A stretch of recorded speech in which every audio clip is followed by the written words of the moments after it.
بسم اللہ الرحمن الرحیم حامداً و مصلیاً اما بعد۔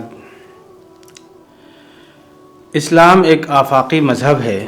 اور اپنے ماننے والوں کو اجتماعیت کی تعلیم دیتا ہے، چاہے وہ عبادات ہوں یا معاشرتی مسائل ہوں، سب میں اجتماعیت مطلوب بھی ہے اور مفید بھی۔ جب فرد کی طاقت جماعت کے ساتھ مل جاتی ہے تو وہ فرد بھی مضبوط ہوتا ہے اور وہ جماعت بھی مضبوط ہوتی ہے۔ اگر افراد الگ الگ رہیں گے تو یہ سارے کے سارے الگ الگ کمزور ہوں گے، لیکن وہی افراد جب مل جاتے ہیں اور ان کی ایک اجتماعیت قائم ہو جاتی ہے، ایک جماعت قائم ہو جاتی ہے، ایک اتحاد قائم ہو جاتا ہے، تو پھر ان کے اندر مضبوطی آ جاتی ہے، استحکام آ جاتا ہے۔ حج کی عبادات کو دیکھیے، حج جو ہے یہ عالمی اجتماعیت کی ایک مثال ہے کہ مسلمان پوری دنیا سے، چاہے گورے ہوں یا کالے ہوں، عربی ہوں، اجمی ہوں، سارے کے سارے اللہ کے دربار میں حاضر ہوتے ہیں،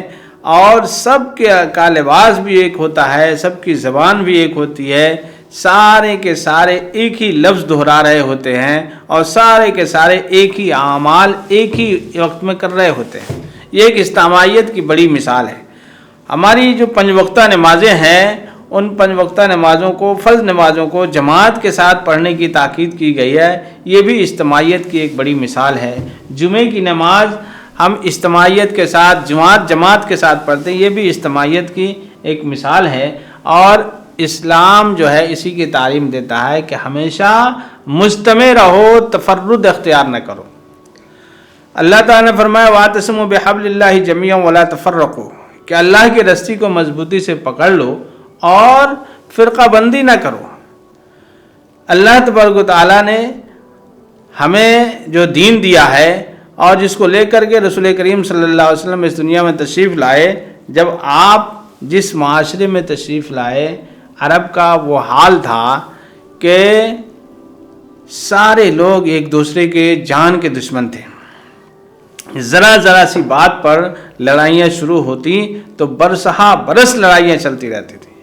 ذرا سی بات پر خون خرابے شروع ہو جاتے تھے۔ لیکن اللہ کے رسول صلی اللہ علیہ وسلم نے جب اس دین کو پیش کیا اور لوگ دھیرے دھیرے اس دین کے اندر داخل ہونا شروع ہوئے، تو ایک ایسی اجتماعیت قائم ہوئی اور ایسا اتحاد قائم ہوا کہ اس کی مثال دنیا میں قائم کرنا مشکل ہے، کہ صحابہ کرام اپنی ذات کو قربان کر کے دوسرے کے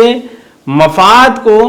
حاصل کرتے تھے، دوسرے کو مفاد کے لیے اپنی جان کو قربان کر دیا کرتے تھے، کسی دوسرے کو فائدہ پہنچانے کے لیے اپنی جان کو قربان کر دیا کرتے تھے۔ یہ وہی قوم تھی جو اپنی ذاتی مفاد کے لیے،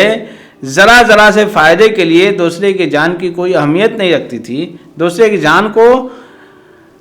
کو تلف کر لیا کرتے تھے۔ لیکن وہی قوم جب اسلام میں داخل ہوئی اور اللہ کے رسول صلی اللہ علیہ وسلم کے تعلیمات کو انہوں نے سنا اور اس پر عمل کیا، تو وہی قوم ایک دوسرے کے اوپر جان قربان کرنے کے لیے تیار ہو گئی۔ یہ ایک بہت بڑی مثال ہے۔ تو ہمارا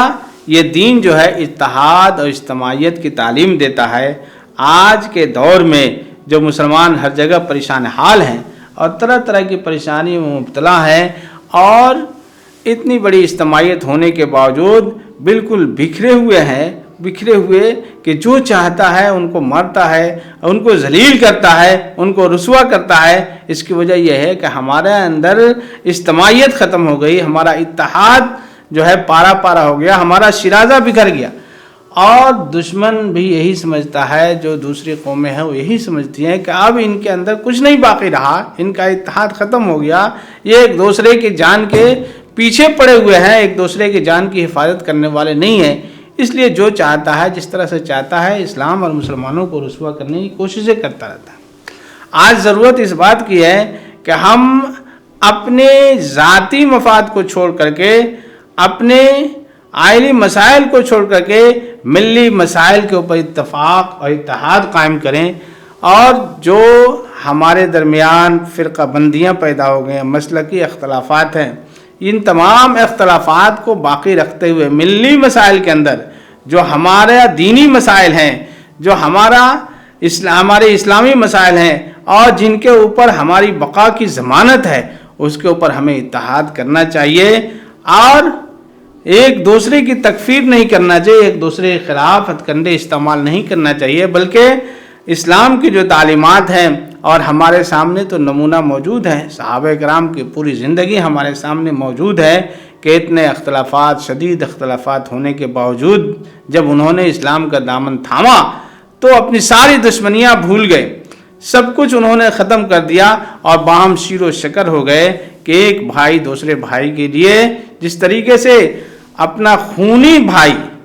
اپنے بھائی کے لیے جان دینے کو تیار ہوتا ہے، اس طریقے سے جب رسول اللہ صلی اللہ علیہ وسلم نے مدینہ کے اندر مواقعات قائم کر دیا تو انصار اور مہاجرین کے اندر ایسی مواقعات، ایسی بھائی چارگی قائم ہوئی کہ دوسری جگہوں پر ایسی کوئی مثال نہیں ملتی۔ یہ ایک مثالی معاشرہ بنا اور لوگوں نے اپنی زمین جائیداد تک کو 2 حصوں میں تقسیم کر دیا اپنے بھائیوں کے لیے، اور یہاں تک کہ لوگوں نے یہ پیشکش بھی کر دی کہ اگر تم چاہو تو ہم اپنی بیوی کو طلاق دے دیں اور تم نکاح کر سکو، لیکن بہرحال ان لوگوں نے اس کو قبول نہیں کیا۔ لوگوں نے اپنے باغات تقسیم کر دیا، اپنے مکان تقسیم کر دیا، اپنا کاروبار تقسیم کر دیا اور سب کچھ اپنے بھائیوں کے لیے وقف کر دیا۔ یہ اسلامی بھائی چارہ ہے، یہ مواقعات ہے۔ ہم اسی بھائی چارے کو جب تک قائم نہیں کریں گے اس وقت تک ہماری کامیابی ممکن نہیں ہے، اور جب ہمارا اتحاد قائم ہو جائے گا، اجتماعیت برقرار ہو جائے گی، ہمارا شیرازہ جس طرح سے بکھرا ہوا ہے یہ جب متحد اور یکجا ہو جائے گا تو پھر دوسرے لوگ ہماری طرف ہاتھ بڑھانے سے ڈریں گے اور ہماری رسوائی بھی ختم ہو جائے گی اور ذلت کی زندگی ختم ہو جائے گی۔ تو سب سے زیادہ ضروری چیز یہ ہے کہ ہم اپنے دین کے اوپر اتحاد قائم کریں۔ وآخر دعوانا الحمدللہ۔